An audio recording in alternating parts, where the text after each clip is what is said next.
CBS's preseason Big Ten power ratings and why I vehemently disagree with them. They absolutely suck for this one reason. So let me get to the point. CBS released Big Ten power ratings for the upcoming 2025 season, did a whole show on it. Chip Patterson was featured. I love Chip Patterson, love the Cover 3 podcast. I did not love these ratings. I didn't. It almost felt like this panel, which featured, again, Chip Patterson, Brad Crawford, and two other people whose names slip me, it almost felt like the panel didn't understand what a power rating was. Power rating is obviously using a bunch of metrics. Typically, you're using talent, you're using returning production, you're using advanced analytics. So how did you perform against your opponents over not just last year, but several years extending before that, and whether or not the talent is dispersed in certain positions. So FPI, for example, weighs more on quarterback talent than talent at other positions. I think you get the point. But this panel of CBS sports writers and analysts came up with this ratings list that I've pulled up to show you on the screen. It is as follows, with the win totals listed beside them. Win totals are from FanDuel Sports. Penn State's number 1 in their power ratings.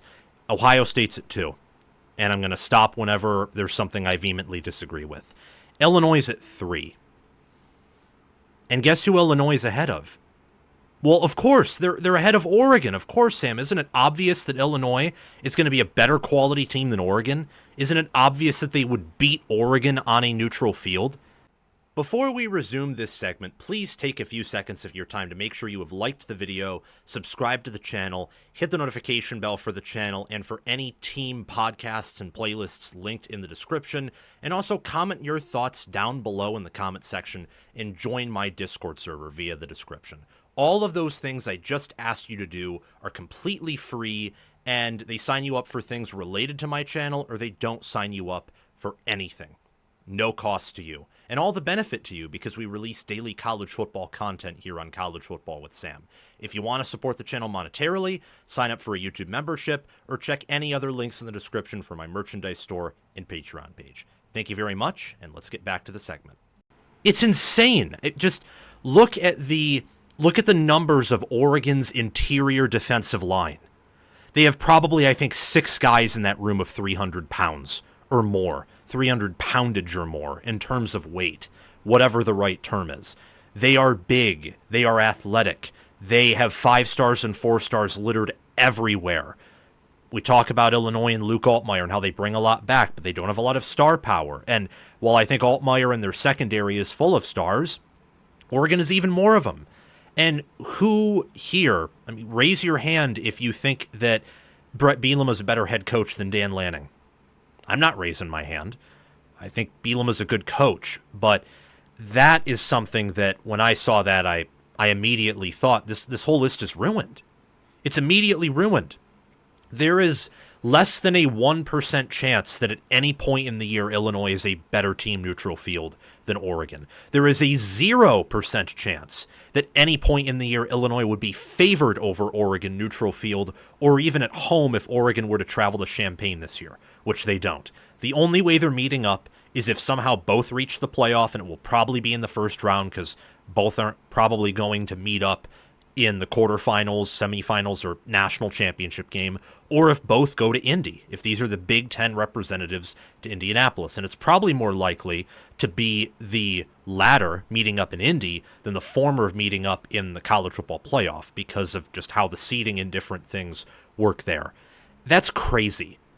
That's crazy. And it's the thing I'm going to harp on the most probably out of all of these ratings right here, because for the rest of them, I actually don't have much of a problem. So Oregon's at 4th, obviously disagree there, and we'll circle back to that before we close out the segment. Michigan at 5, I have no problem with Michigan being behind Penn State, Ohio State, and Oregon. That is where I would have them. That's where basically everyone has Michigan pegged, is in 4, 5, 6, maybe 7. The upper third of the Big Ten, but not one of the top 2 or 3 teams. USC's at 6, Indiana is at 7. Nebraska's at 8, Washington's at 9, Iowa's at 10, Minnesota 11, Michigan State at 12, Wisconsin at 13. I really question that one. I don't have a problem with it to the same level that I have Illinois being ahead of Oregon, Michigan, USC, Indiana, even Nebraska. They shouldn't be ahead of those 5 teams. Wisconsin, though, I think should be ahead of Michigan State, probably should be ahead of one of Minnesota or Iowa, or maybe 2 of them if you include Washington in that group of 3. Wisconsin returns a good amount. They are well coached. They performed, I would say, at a moderately high level in the month of October, very early November, and also late September. Rutgers returns a good amount. Rutgers finished power rated similarly to Illinois. They also return more than 70% of their production, yet they're 14th and Illinois is 3rd. And they don't have the same law of close games warning that could bite them in the rear. Like, they lost some close games, lost some blowouts, also won some close games. I don't get how you can be consistent and have Illinois power rated 3rd and Rutgers 14th. I know Rutgers has a much tougher schedule than Illinois, but the schedule disparity is not that crazy. The gap is not 11 placements, and if this is a true power rating and they understand what a power rating is and they just think Illinois is going to be that good, they're essentially telling you that Illinois is going to be a 20 high teens favorite over Rutgers when Rutgers visits Champaign. I highly doubt that's going to be the case. UCLA's at 15, Northwestern 16, Maryland 17, Purdue 18. I actually agree with the bottom 4 right there. That's about where I would have it pegged. And again, I don't have a huge problem with this ratings list, but I wanted to share it with you all and break it down and tell you, and also show you on the screen what it looks like, because how outlandish it is that Illinois is not just that high, but they're ahead of Oregon. I've talked about this before again and again and again. Oregon is being very underrated, very disrespected this year. Very much so. I mean, they are, I think, neck and neck right there with Ohio State. Not exactly there in terms of averaging benefit of the doubt, prior recruiting and prior results. But if you want to project a little bit and be a little forward thinking, I think there's an argument that they're right there with Ohio State. Right there. And then both are behind Penn State, but within margin of error, depending on what Penn State does. All of those teams would blow out Illinois. All of them. I mean, Penn State would have if they found out Ryan Barker was their kicker, and now that they have receivers, it might even be worse.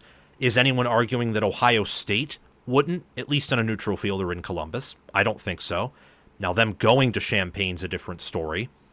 And every given Saturday, remember, is a phrase for a reason. Upsets can happen.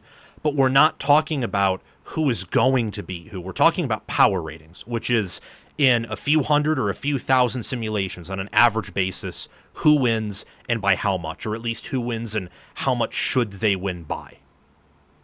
That's what we're talking about here. In no world is Illinois ahead of those 3 teams, Oregon, Ohio State, and Penn State. So it's a travesty that they're ahead of 1. Penn State should be number 1, so I agree with that.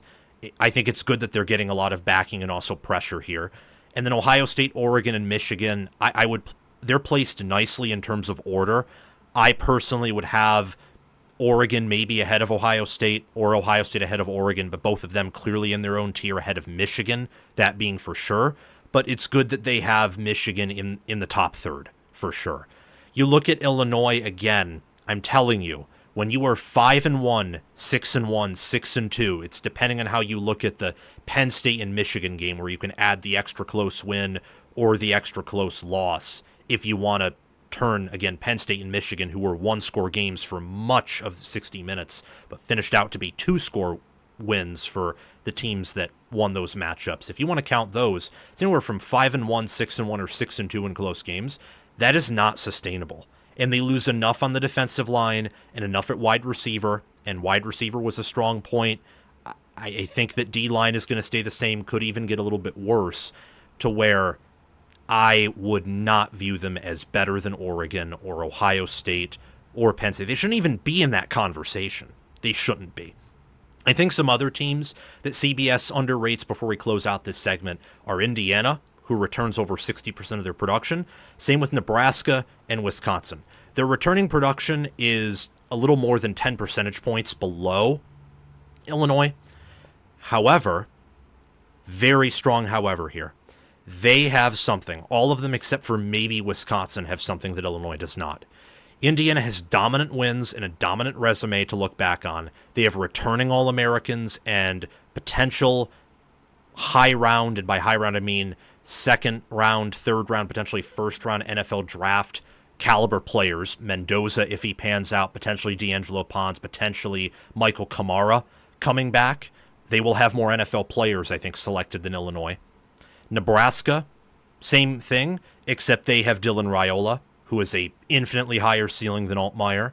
They have a bigger blue chip ratio, stronger blue chip ratio, stronger roster if development is constant between the two. Wisconsin is not quite different, but the fact it's similar to Rutgers in the sense that Wisconsin and Rutgers are not going to be that many placements lower than Illinois in power ratings. Overall, it's honestly not a bad list, but I just can't get over the fact that anyone would ever place Illinois that high.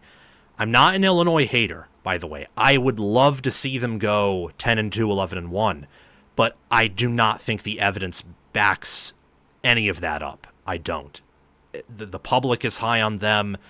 Everyone is saying Illinois is underrated. I'm not buying it, and there are several reasons why you shouldn't either. As we already talked about, their offensive line was weak.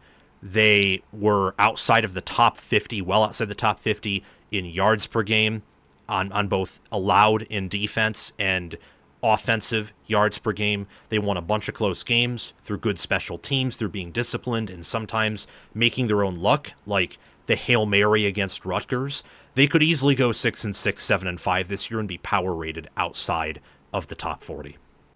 Thank you for watching College Football with Sam. Make sure that you've liked the video, subscribe to the channel, hit the notification bell for the channel and team playlists and podcasts in the description, join the free Discord server where we talk college football 24/7, and have commented your thoughts down below. Check out the description for any ways you can support the channel monetarily. Everything else I've asked you to do is completely free, and your support means the world to me. We're trying to become the next big thing on college football YouTube. 6-figure subscribers, maybe 1 million one day. I think we can do that. And also check out any videos or playlists, anything in these columns right here, where there will be videos and playlists. Yeah, you get the point. Have a fantastic day, and I will see you in the next one.